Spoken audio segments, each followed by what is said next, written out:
बापू आज हनुमंतरायाचं दर्शन घेतलंय. प्रचाराचा नारळ नेहमी पवार फॅमिली याच ठिकाणावरून फोडत असतात. आजही आपण याच ठिकाणी येऊन दर्शन घेऊन प्रचाराचा नारळ ओढवलाय. काय मारुतीराया हे शक्तीस्थळ आहे आणि मी ऐकून होतो गेले 10-20 वर्ष जसं मला कळतंय तसं आदरणीय शरद पवार असतील किंवा पवार घराण्यातील कुठच्याही निवडणुका असतील तर काटेवाडीच्या बाजूला असणारे हे हनुमानाचं मंदिर इथेहून प्रचाराचा नारळ वाढवला जातो आणि त्याच्यानंतर पुढे त्यांचा प्रचार सुरू होत असतो, सांगता सभा होत असते. मी बराच वेळा ते ऐकून होतो आणि म्हणून माझ्या मनामध्येच अतिशय उत्सुकता होती आणि काही गोष्टी घडतो तो माणूस आणि घडविते ती नियती असं ज्याला बोललं जातं. हा काय प्रचाराचा भाग म्हणून माझ्या डोक्यात आलं किंवा असा काही झालं असं नाही. काल रात्री जेव्हा मी सकाळी आपली सर्व कार्यकर्त्यांची सभा त्याच्यानंतरचे निर्णय हे सगळे काय काय होतं याचं प्लॅनिंग डोक्यात चाललेलं असताना रात्री मला अचानकपणे घरी मला वाटतं मी 1-1:30च्या दरम्यान आलो आणि मला असं सुचलं की हे नेहमी बोललं जातं की पवारसाहेबांच्या प्रचाराचा नारळ इथे वाढवला जातो आणि म्हणून पुरंदरचा मी खंडेरायाचं दर्शन घेतलं, एमाई देवीचं दर्शन घेतलं, गणपती बाप्पाचं दर्शन मोरगावला घेतलं आणि अगदी श्रद्धेने श्रद्धाभावनेने जनतेची लढाई ही वैयक्तिक कोणाची नाही. हनुमंतराया मारुतीराया हा सगळ्यांचा आहे, श्रीरामाचा आहे आणि त्याचबरोबर सर्व भक्तांचा आहे आणि म्हणून अतिशय भक्तिभावाने मी इथे आलो आणि खऱ्या अर्थाने तसं म्हटलं तर प्रचाराचा नारळ इथे वाढवला जातो. पण त्यांच्या अगोदर येऊन मी आज मारुतीरायाला साकडं घातलंय की त्यांना इतकी वर्ष साथ दिली. मी लोकांच्या हितासाठी आणि लोकांना लोकशाहीतील मतदान करण्याची योग्य संधी मिळण्यासाठी त्यांचा प्रतिनिधी म्हणून मी लढतोय आणि म्हणून मला यश दे. विजय शिवतरेंना यश म्हणजे सर्वसामान्यांना यश आणि म्हणून मी इथे नारळ वाढवला, श्रीरामाचं दर्शन घेतलं आणि निश्चितपणे माझ्या मनामध्ये तेवढाच भाव आणि कॉन्फिडन्स माझा वाढला. खरोखर आल्यानंतर ज्या वाईब्स येत असतात, एखाद्या शक्तीस्थळावर तुम्ही जातात त्यावेळेस तुम्हाला जर त्याची जाणीव होत असेल तर निश्चितपणे तशी जाणीव इथे होते आणि म्हणून मारुतीरायाचं दर्शन घेऊन मी मारुतीरायाला विनंती केलेली की या जनतेच्या लढाईमध्ये, लोकांच्या लढाईमध्ये मला यश दे आणि निश्चितपणे ते मला मिळेल अशी अपेक्षा बाळगत मी इथून पुढे जातोय. आमचे पप्पू माने उस्ताद ते इथे जातीने भिगवण चौकामध्ये मोठ्या प्रमाणामध्ये चांगल्या प्रकारचं स्वागत बारामतीच्या कार्यकर्त्यांनी घेतलं. काटेवाडीचे आमचे बापू भिसे हे काटेवाडीचे पवारसाहेबांच्या आणि अजितदादांच्या गावचे ग्रामपंचायत सदस्य आहेत, ते देखील इथे उपस्थित आहेत. सेनेच्या कामगार सेना आणि ट्रान्सपोर्ट डिव्हिजनचं ते काम पाहत होते आणि म्हणून मला आनंद वाटला. तर तिथे बापूंनी काटेवाडीत सुद्धा सत्कार ठेवलेला आहे. काटेवाडीतले देखील लोक आज विजय बापूंबरोबर उभे आहेत, हे चित्र प्रचंड आनंद देणार आहे आणि म्हणून ही लढाई लोकशाहीची लढाई, ही काही वैयक्तिक कोणाच्या विरुद्ध लढाई नाही. 41 वर्ष आम्ही पवार कुटुंबियांना मतदान करतोय. मग ते बारामतीपासून सगळ्या 6 विधानसभा मतदारसंघातले मतदार अतिशय विश्वासाने त्यांना मतदान करत होतो.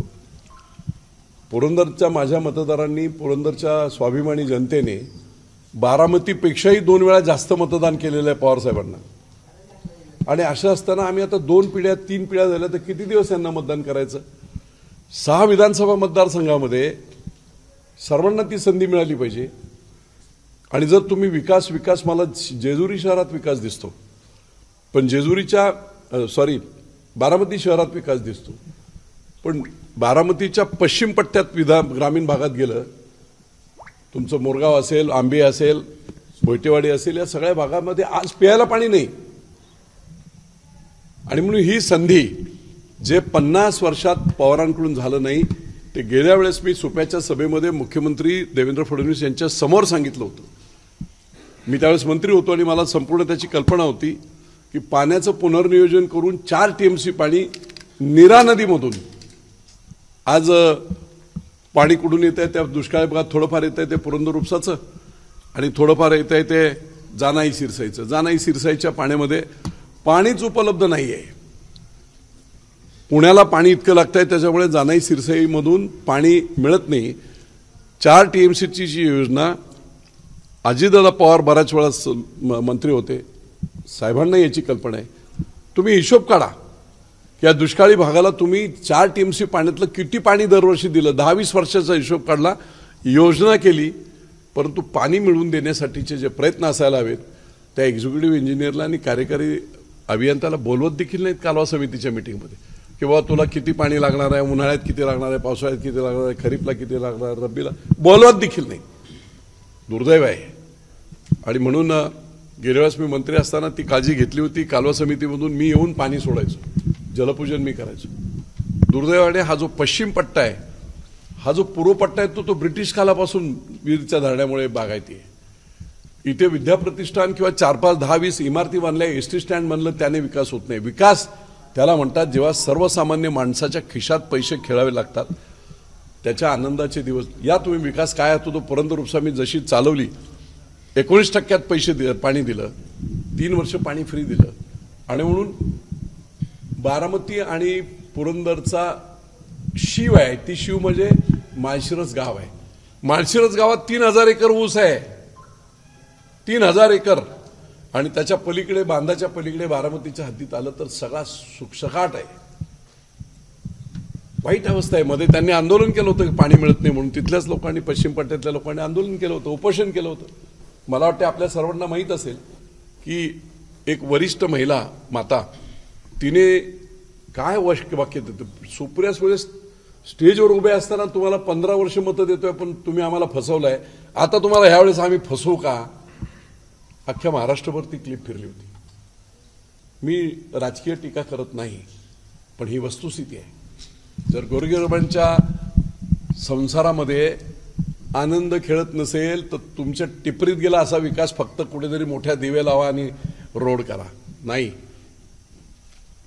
आणि म्हणून इतर ठिकाणी काय झालंय, पुरंदरमध्ये काय प्रकल्प दिलेत त्यांनी, देवळात उभं राहून सांगतो, एकही प्रकल्प 41 वर्षात मोठा प्रकल्प कुठचाही दिला नाही. सासवडला पियाचं पाणी वीर धरणातून दिलं, ते सुद्धा जेव्हा जलसमाधी घेण्याचे आंदोलनं शिवसेनेच्या कार्यकर्त्यांनी केली, 100-150 लोक जेलमध्ये गेले, मारपीट खाल्ला पोलिसांचा, त्यावेळेस 2004च्या दरम्यान मला वाटते की आता पाणी नाही दिलं तर अडचण होईल म्हणून वीर धरणातून पाण्याची लाईन अर्जंटली करून घेतली. तेवढा एक प्रकार सोडला. पुरंदर उपसा ही पवार साहेबांनी दिलेली नाही. 24 डिसेंबर 1997ला युतीचं सरकार असताना त्याची प्रशासकीय मान्यता झाली. बोंबलत पडलं होतं. 2009ला मी आमदार झाल्यानंतर डोक्यावर बसून, सरकार जरी त्यांचं असेल तरी डोक्यावर बसून ती योजना पूर्ण केली. 3 वर्ष पाणी फ्रीमध्ये दिलं सगळ्यांना, बारामतीपासून सगळ्यांना. शेतकऱ्यांकडे अर्थार्जन झालं.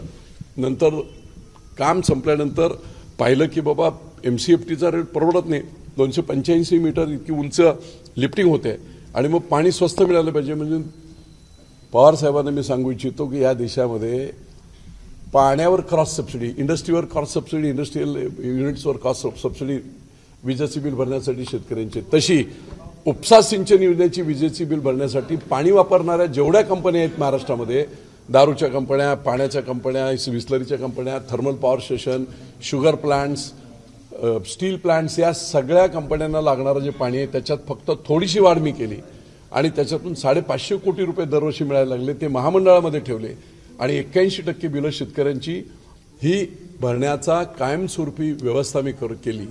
दुर्दैवाने महाविकास आघाडीचं सरकार आल्यानंतर ते तिप्पट केलं होतं. काय केलं होतं यांनी की ₹1.16 जो युनिट रेट बेस रेट होता तो ₹2.70 काँग्रेसने केला आणि मग ₹1.16 19%, ₹2.70 19% झाला तिप्पट भाव. पण पुन्हा सरकार, शिंदे सरकार आला आणि पुरंदरच्या पालखी तळावर त्यांनी सांगितलं पुन्हा बेस रेट ₹1.16 केला जाईल. जे देवाची उरळी आणि फुरसुंगीच्या पाणी पुरवठा योजना, त्या 118 कोटीची योजना 80% झालेली, 25 कोटी महाविकास आघाडीने दिले नाहीत. 4.5 लाख लोकांच्या घरात जाणारं पाणी शिंदे सरकार आल्यानंतर त्यांनी पुन्हा त्या पालखी तळावर आश्वासन दिलं, 25 कोटी दिले आणि म्हणून गेल्या 1-1.5 महिन्यापूर्वी पाणी सगळ्या घरामधून सुटलं. अजून काम चालू आहे काय टँकचं वगैरे. पण एवढी मोठी 2 गावांची योजना तुम्ही एसटी स्टँडला 60 कोटी रुपये देताय आणि 4.5 लाख लोकांच्या पिण्याचं पाणी. तुमचाच मतदारसंघ आहे, बारामती लोकसभा मतदारसंघ आहे. आणि त्यामुळे अशा प्रकारचे अनवणित अन्याय सगळी ठिकाणी झालेत. इंदापूरला झालेत, पुरंदरला झालेत, भोरला झालेत, तुमच्या दौंडला झालाय, खडकवासल्यात झालेत. आणि म्हणून इतर आम्ही किती दिवस यांना मतं देत राहायचं दोघांनाही. त्यामुळे जनतेने आता विचार करायला हवा. एक पर्याय म्हणून, जनतेचा आवाज म्हणून मी इथे उभा राहतो. मी डेडिकेटेड माणूस आहे. मला कसलीही राजकारणातली वैयक्तिक लाभ बिलकुल अपेक्षित नाही. देवाने मला सर्व दिलेलं आहे, माझ्या कुटुंबालाही त्याची गरज नाही. परंतु पुढच्या पिढ्यां, 4-5 पिढ्यांचं, 10 पिढ्यांचं चांगल्या प्रकारे कल्याण व्हावं. पुरंदरचा इंटरनॅशनल एअरपोर्ट असेल, गुंजवणीचं पाणी असेल, इथल्या पश्चिम पट्ट्यातले बारामतीच्या लोकांचा प्रॉब्लेम असेल, भोरमध्ये MIDC नाही आहेत, लोकांना रोजगार नाही आहे. आणि मग वेगवेगळ्या ठिकाणचे वेगवेगळे इश्यूज आहेत. दौंडचे वेगळे इश्यू आहेत, खडकवासल्याचे वेगळे इश्यू आहेत. ह्या सर्व इश्यूजला घेऊन प्रामाणिकपणे, निश्चितपणे मला जर लोकांनी संधी दिली तर निश्चितपणे त्याचं सोनं केल्याशिवाय मी राहणार नाही. आणि जे 50 म्हणून आत्ताही सांगतो मी, मला जर लोकांनी संधी दिली तर बारामतीच्या पश्चिम पट्ट्यामध्ये 50 वर्षात जे पवार साहेबांनी आणि अजितदादांनी मंत्री असताना, मुख्यमंत्री असताना जे काम केलं नाही ते मी पुढच्या 5 वर्षात मार्गी लावेल. पाणी देणार म्हणजे देणार. देवाला सुद्धा हे मुख्यमंत्री 4 वेळा होते पवार साहेब, 5 वेळा अजितदादा उपमुख्यमंत्री होते. अख्ख्या महाराष्ट्राचं कुलदैवत काय आहे? खंडोबा देवस्थान. का तुम्हाला सुचलं नाही की याचा विकास आराखडा करावा? गजानन महाराजांचा विकास आराखडा झाला, शिर्डीचा झाला, पंढरपूरचा झाला, आणि हे एवढं मोठं देवस्थान का? ते हे गोरगरिबांचं देवस्थान आहे. त्यालाही दुर्लक्षित केलं होतं. आदरणीय तत्कालीन मुख्यमंत्री देवेंद्र फडणवीस यांनी 349 कोटीचा आराखडा मी एका शब्दात सांगितल्याबरोबर मान्य केला. महाविकास आघाडीच्या काळात 1 रुपया मिळाला नाही. परत हे सरकार आल्यानंतर 109 कोटी संदीप मिळाले आणि जयदीप मिळाले. आणि म्हणून आता ते काम सुरू आहे. आपण सगळ्यांनी पाहिलं. देवांवर देखील अन्याय झालेले आहेत. बरोबर आहे. तुम्ही एकीकडे जे आहेत ती आजपर्यंत कामं झाली नाहीत ती मी घेऊन जातोय असं म्हणताय, पण दुसरीकडे तुमच्याच पक्षातील लोक वर्षावर जात आहेत आणि बैठक घेत आहेत. मुख्यमंत्र्यांनी तातडीची बैठक बोलवली बारामती लोकसभा मतदारसंघाबाबत. याबाबत काय? बारामती लोकसभा मतदारसंघातील उपजिल्हा प्रमुख, जिल्हा प्रमुख, सगळे कार्यकर्ते आपण पाहिले असेल. सकाळी तर तुम्ही होता. आता कोणाला बारामती लोकसभा मतदारसंघात कोणाला बोलव मला माहित नाही. मला तरी बोलवलं नाही. असेल मीटिंग. तुम्ही इथे बघताय सगळे पदाधिकारी बरोबर आहेत. ही आमची वैयक्तिक, ही आमची स्थानिक स्तरावरील लढाई आहे. बापू, तुम्ही जो आता नारळ फोडला तो एनडीएच्या उमेदवाराचा की विजय शिवतारेंचा? कारण बारामती मी सामान्य जनतेचा प्रतिनिधी म्हणून हा नारळ फोडलाय. एनडीएच्या उमेदवाराचा नाही. उद्या काय सांगता येत नाही. एनडीएचा उमेदवार सुद्धा होऊ शकेल. मी काही सांगता येत नाही. आणि समजा तुम्हाला पक्षांतर्गत दबाव आला तर परत एनडीएच्या उमेदवाराचा नारळ फोडायला तुम्ही कनेरीत येणार का? मी सांगितलं एकदा ही जनतेची लढाई आहे. ही लढाई मी थांबवणार नाही. मी माझ्या परीने माझ्या नेत्यांना, भाजपच्या नेत्यांना, वरिष्ठ नेत्यांना कन्व्हिन्स करण्याचा आणि समजावण्याचा प्रयत्न जरूर करेल की मी हे का लढतोय. तुमचं जे इप्सित आहे ना, ते अजित पवार फक्त लढून होणार नाही. हे चित्र अगदी क्लिअर कट रिपोर्ट्स आहेत. आणि मग तुमचं जे इप्सित आहे ते इप्सित साध्य करायचं असेल तर कदाचित त्याचा उपयोग मी उपयोगी पडेल. मी हेही सांगितलं की नरेंद्र मोदी विचारमंच किंवा नमो विचारमंच या नावानेच मी करणार आहे. मी महायुतीच्या विरोधात नाही, भाजपच्या विरोधात नाही. मी ही लढाई बारामती लोकसभा मतदारसंघातील कॉमन माणसांची जी अडचण आहे, पवार वर्सेस पवार, 5-5.5 लाख मतं ही पवार विरोधी असताना त्यांनी मतदान कुठे करायचं? ते म्हणतात की आम्हाला मतदान दोघांनाही नाही करायचं. आणि म्हणून लोकशाहीतली जी प्रक्रिया आहे त्या प्रक्रियेचा कर्तव्य म्हणून विचार करत मी माझी उमेदवारी इथे केली. जनतेची उमेदवारी. विजय शिवतारे नावाला आहे की जनतेची उमेदवारी. धन्यवाद. एबीपी माझा, उघडा डोळे बघा नीट.